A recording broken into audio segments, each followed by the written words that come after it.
최흥종은 1921년에 목사 임직을 받았습니다.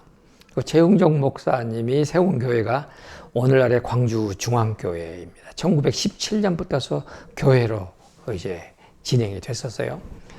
그리고 21년은 7월 달에 예배당 건물을 지었습니다. 자기가 세운 교회고 예배당 건물도 짓고 했으면은 흔히 말해서 이 설립자 목사님이니까 텃세를 부려야 될 것 아니겠습니까? 근데 그거를 내려놓고, 그것도 방이에요. 내려놓고 시베리아 선교사를 갑니다. 시베리아 선교사를 21년부터 24년까지 해요. 그리고 돌아왔습니다. 그러니까 광주 중앙교회의 교인들이 다시 우리 교회 목사님으로 오시라고. 그래서 24년에서 25년까지 1년 목회를 했습니다. 그리고 얼마 있다가 27년이 되니까 제주도 모슬포교회에서 목사님으로 오시라는 거예요. 말이 그러지. 지금이야 제주도 모슬포지만은 당시 1920년대에 모슬포까지 간다는 거 아니건 상상도 못할 일이에요. 광주에 있는 그 중앙교회 큰 교회를 놔두고 모슬포 교회로 갔습니다. 그리고 27년에 이 광주에 있는 나환자촌이 여수 예양문으로 이사를 가게 됐습니다. 그때 옮길 때에 최흥종 목사님이 15만 원을 모금해서 가져왔다는 거예요. 15만 원이면 어느 돈이냐, 어느 정도 돈이냐. 당시 우리나라의 최고의 월급을 받는다는 동아일보 신문사 기자의 한 달 월급이 1938년에 30원이었습니다. 그보다 10년 앞선 1927년에 15만 원이면 30원 치고 5천 달 월급을 가져왔다니까요. 그것도 나환자들을 위해서. 다른 사람이 아닌 나환자들을 위해서.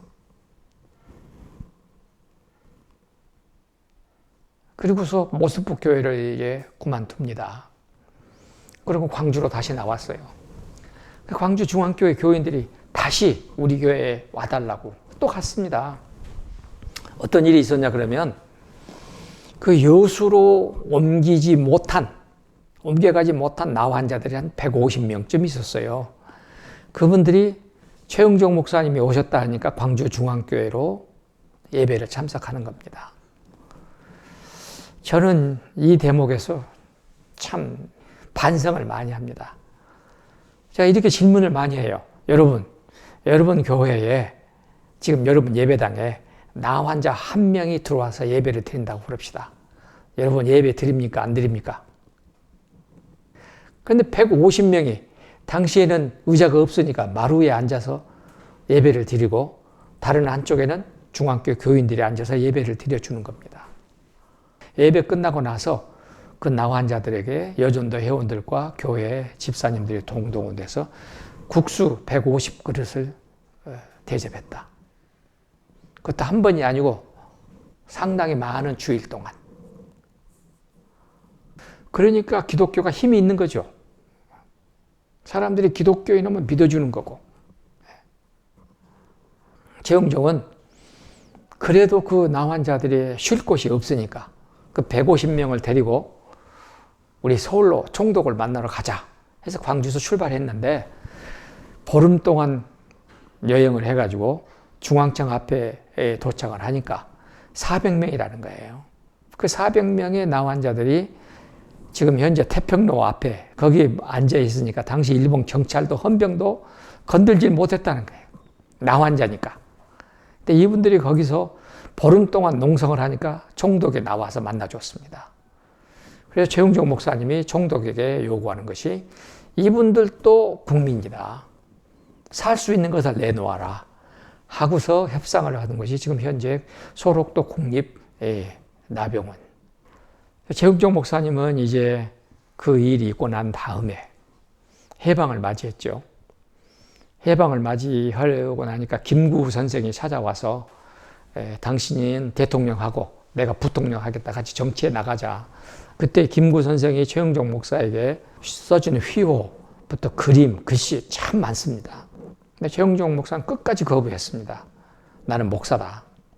그리고서 농민 교육 운동을 시작했습니다. 그래서 이 세 가지 정신, 하나님 사랑, 나라 사랑, 이웃 사랑. 그래서 3회 학원이라고 만들었습니다.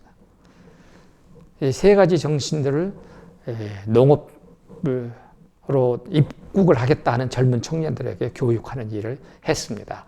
그 자리가 지금도 남아있죠.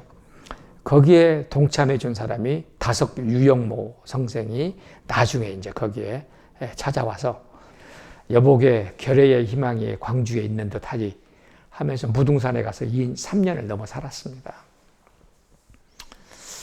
이런 그 어르신.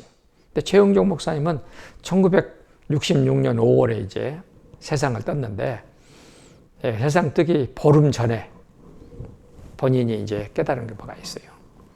해가지고 나는 이제 하늘나라에 갈 때가 됐다. 해가지고 100일 금식 기도를 작정하셨습니다. 그리고 딱 100일 되는 날 하늘나라에 가셨습니다.